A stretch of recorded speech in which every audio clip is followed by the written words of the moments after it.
Hello everybody, today we are in the Limousin, in other words in the département of La Haute-Vienne, 35 kilometers southwest of Limoges, and the target for today is the discovery of a castle, the Chateau Chalus Chabrol. Soon you should be able to see it dominating the surroundings. Look at it right now. And exploring the chateau will give us the opportunity to meet again two worldwide known characters, both coming from across the channel, and both came to Chalus, the town of Chalus, which is close to the chateau, a long time ago. The first was English, although not so much, and the other one was British.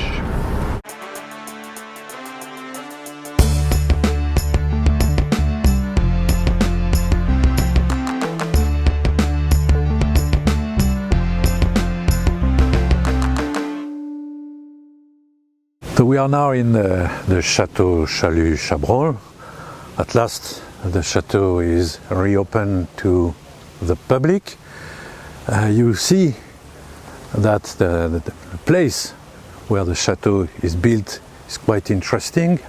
It is dominating the surroundings, and right from here we can discover what is remaining of this chateau.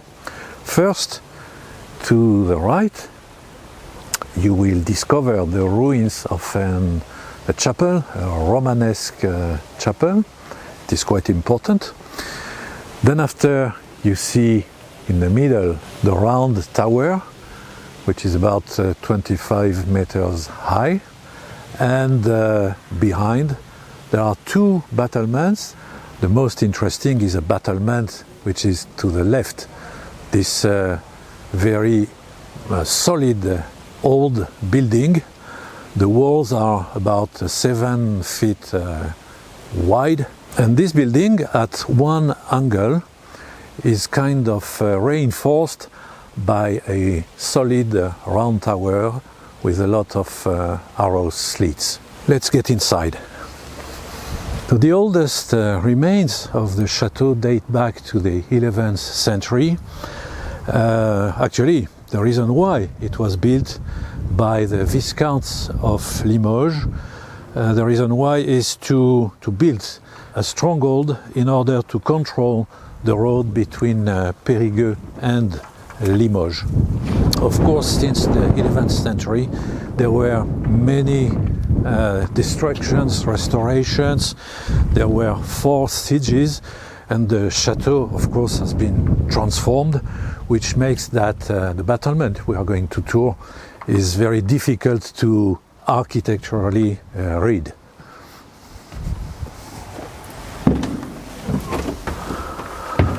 There is only one room at this level of the battlement. According to the proportions, it's absolutely magnificent place.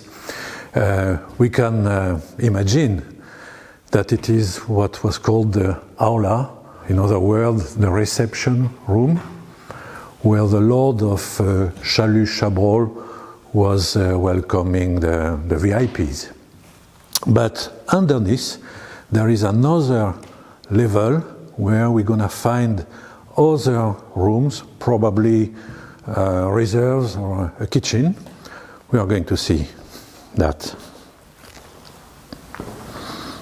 And now here is this level. Well, actually we are on a wooden floor. Maybe there was another underground level. If you follow me here, you can see another beautiful room. You see this important fireplace. We can imagine that it is the kitchen. You can see an exit, which of course make us think that originally the plan of the chateau was much more complex than what it is now. Okay, let's go to the tower, the arrow slit tower. And here, as I told you, we are now in this round tower that is stuck to the battlement, very thick walls. You can see some arrow slits. This one is better condition. It is what we call a cross-shaped arrow slit. The angle was wider here, and you could also shoot towards the ground. And now let's go just beside to a small room. I think that you're gonna guess what was the purpose of such a small room. For me, it's a latrine. Here you can see kind of well where all that was evacuated. Of course, there was a kind of big flat stone with a hole in the middle. All that was broken. Let's go to the upper level.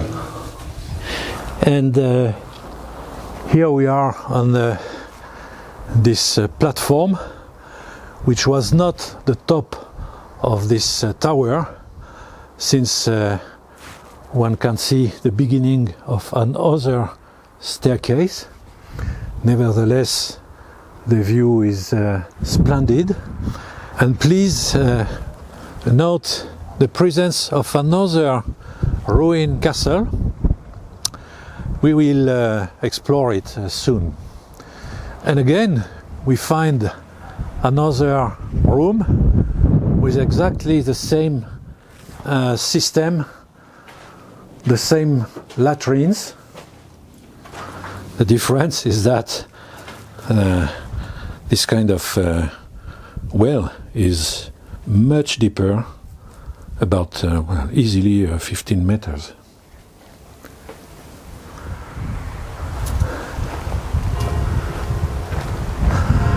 So sorry to insist on this matter, but from outside you can see the building of the latrines, which was built and stuck to the battlement and the tower.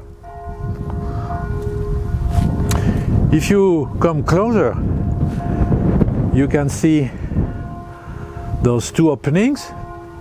It is the bottom of the latrines, and those two square openings above, for me, are just the vents, in order to give some air to aerate the latrines. In front of us is the well of the fortress, absolutely necessary in case of siege, and behind is this magnificent keep, a Romanesque round tower with all the characteristics of this time. And the main characteristic of this kind of Romanesque keep is right in front of us, the unique entrance, very narrow and always opening high above the ground level, in order to make it more difficult to get in for an enemy. Okay, follow me if you want to leave. Of course, there was a lower room. This lower room is very deep, and it's incredible. You can feel the airstream coming from that room. And actually, in the bottom, there is a tunnel allowing to reach the well that we saw. Of course, in case of siege, that was quite important to have some water supply. Another characteristic of those Romanesque towers is the absence, or at least the openings are very scarce and always very narrow. And another characteristic is the fact that there was a staircase that was installed in the thickness of the wall themselves. It is a very narrow staircase allowing to reach the last platform. Let's go. Well, I just told you that the openings were very narrow. Here they are quite wide. It is because we are now higher, out of reach of ladders, for example, and this particular opening was an access to a hoarding, in other words, to a wooden platform overhanging, and from this wooden platform it was much easier to control and to batter the entrance to the keep. Another staircase.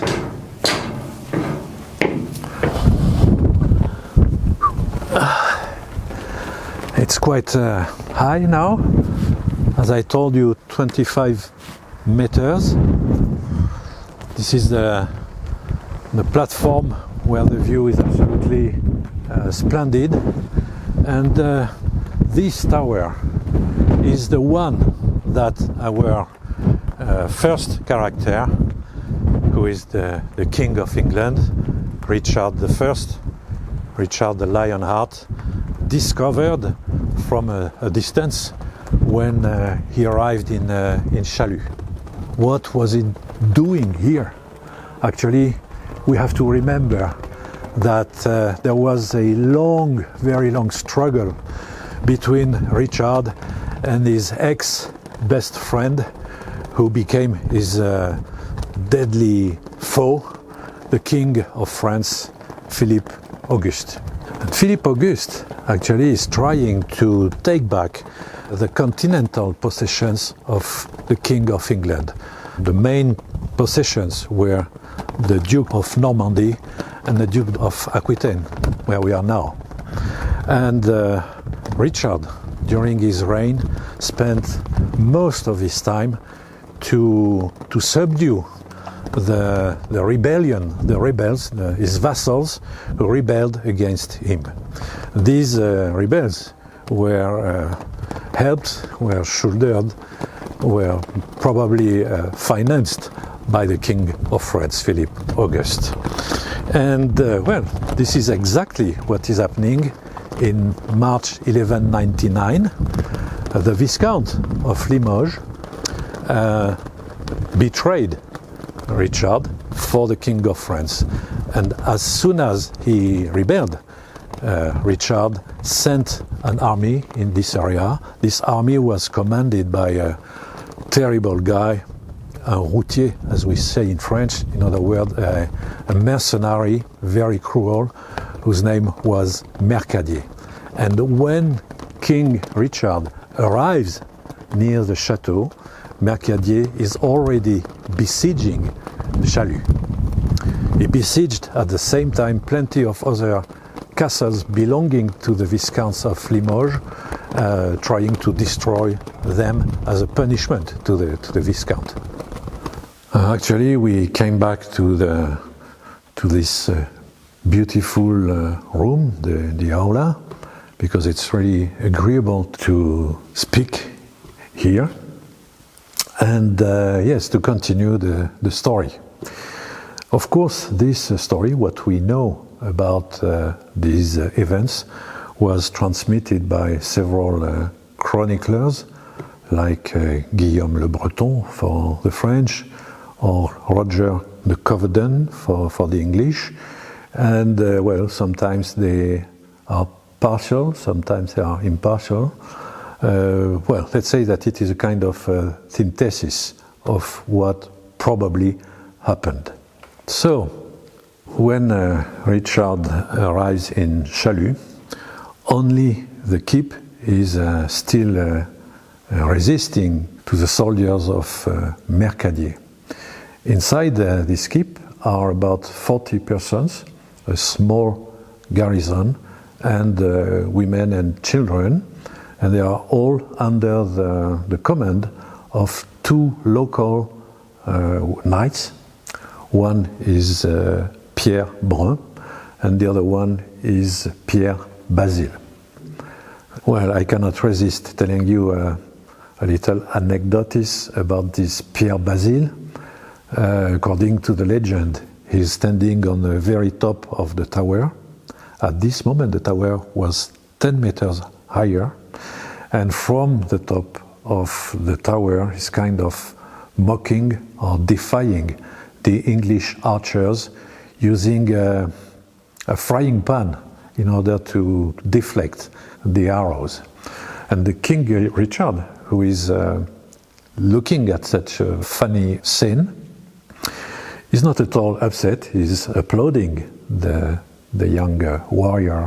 One could see across the king's applause a kind of friendship, transnational, caste friendship between warriors.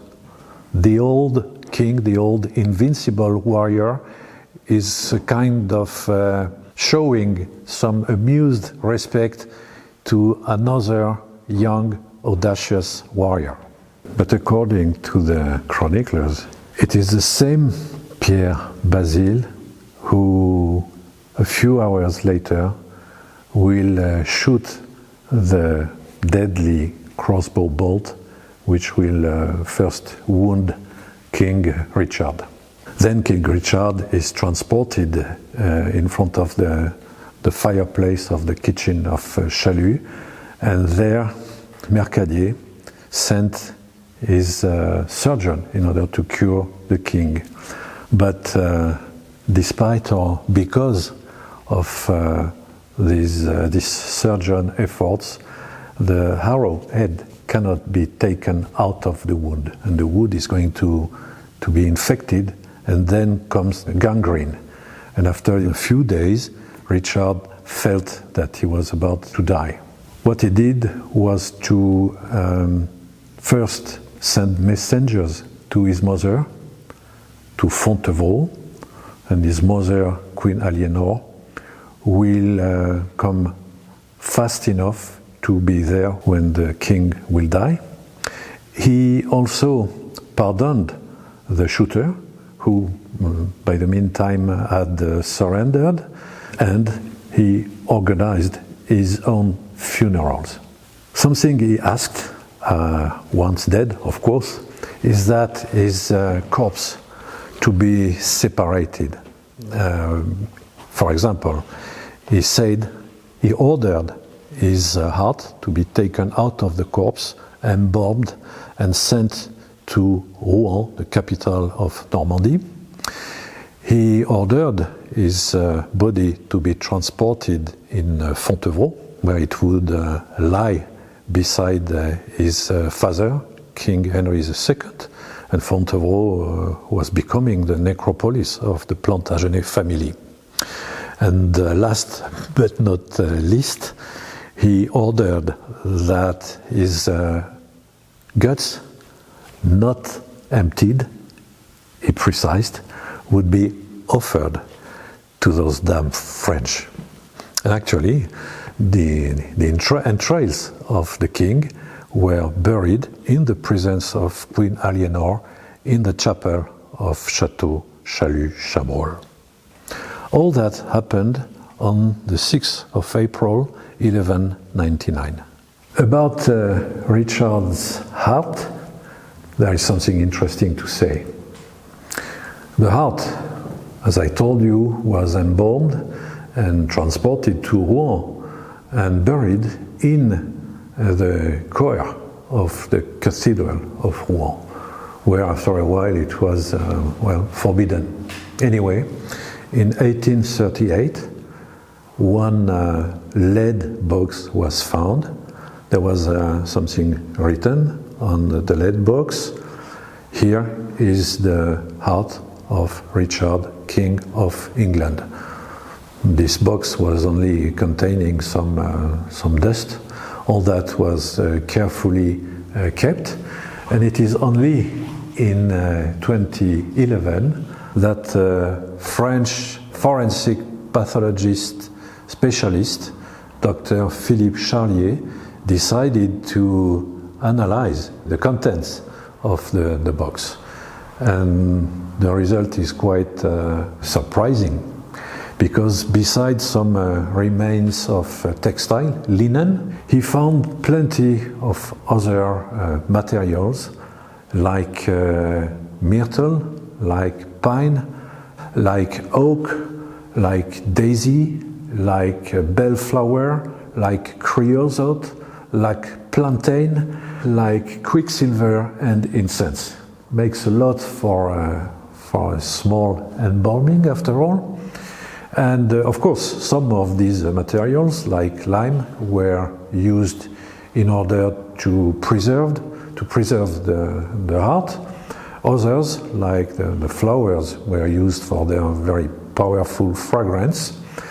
And the aim was to give a good smell to the heart and symbolically to Richard, in order to give him the odor of sanctity. By odor of sanctity, I speak of the belief that after death, the saints, the holy bodies, instead of having the bad smell that one can imagine, would exhale a delicious fragrance. So, why did they want Richard to smell good? That's a good question. Actually, we have to forget the cliché of King Richard that were kind of transmitted to our culture by the movies of Hollywood, Robin Hood and so on. Richard was not very loved by his people, and he was certainly the greatest warrior of Middle Ages, but he was extremely brutal and cruel. Well, you can't tell me that all the warriors of this time were brutal and warriors, that they were all war criminals, we would say today. Certainly. But what can be forgiven to a man like Mercadier cannot be forgiven to a very Christian king, a great king like Richard, who in addition went to the Holy Land in order to free the grave of Christ, even if he did not succeed in freeing it. In addition, something that the church could not tolerate was the pride, the huge pride of this character, and surely today we would say that Richard's ego was huge, and all that, all this pride was kind of favored by the fact that Richard was almost never beaten on the battlefield. So he probably had a feeling of being invincible and invulnerable, and that was not acceptable by the church. And for this reason, the church decided that Richard could not go to paradise before, how do you say that, a short period in purgatory. In order to ease this time in purgatory and to ease his access to paradise, Richard had to be helped and to be kind of to be made comparable to Christ, to a holy person. That's the reason why they used those perfumes. Even more, I spoke of incense. Incense in the 12th century is a very rare, extremely expensive ingredient, and kind of sacred, only used in ceremonies involving the presence of Christ. So using incense for Richard signified that his case was quite serious, and even more. It is the Archbishop of Rochester who will be in charge of the case of Richard. He's the one who will decide how many years Richard will spend in the purgatory. And you know how many years? 33 years. And of course, 33 years, it's the age of Christ when he died.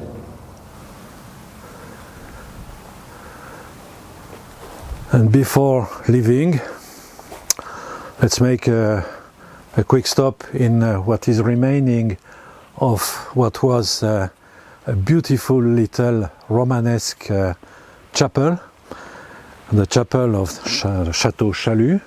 And according to the chronicle, it is in this chapel, in the presence, as I already told you, in the presence of Aliénor of Aquitaine, that the entrails of Richard were offered. At least they were buried, probably here in the apse, in the choir of the chapel. There's probably still underneath, unless there is a crypt. Who knows? And our second character is a young British student who arrives in Chalus, downtown, where we are now, and take a room in Le Grand Hôtel du Midi, which was standing right by the other side of the street. But now I would like to show you the second castle of Chalus. So this young British student is in France for the third time. He has undertaken a long trip by bicycle in order to better his knowledge about French Chateau Fort, because he is preparing a thesis which title is The Influence of Crusades on European military architecture in the 12th century. Well, this trip will last 2 months. He will cycle more than 3,500 kilometers, which already shows you the uncommon energy of this character, who is so-called T.E. Lawrence, in other words, Lawrence of Arabia.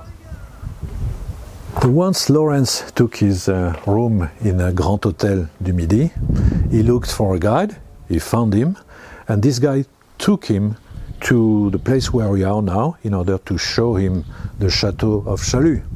The problem is that it's not the right chateau. This one is Chateau Chalus Molmont. And today we know that it was built about 100 years after Richard the Lionheart time. So it's not the right castle. In addition to doubtful Lawrence, the guide showed a kind of rock, a kind of stone, lying in the middle of the valley where supposedly King Richard was standing when he was wounded. It was not difficult at all for Lawrence to see that this rock was absolutely out of range of the best crossbow of this time. So you can imagine the surprise of Lawrence. One can imagine the surprise and the deception too of Lawrence, because he did not choose the 16th of August 1908 to visit the Chateau of Chalus, because this day is the day when he is 20. It is his birthday. And well, I think it's not randomly that he chose this day. We can even imagine that our Lawrence made a kind of pilgrimage here in order to find the place where King Richard died, because we know that he was kind of admiring this king. What is also interesting is to see, to understand that both men knew their best glory as soldiers when they were in the Holy Land. Richard the Lionheart, who was the victor of Saladin, and Lawrence of Arabia, who was the leader of the Arabic tribes who were the victors of the Turks. Viva Prosper!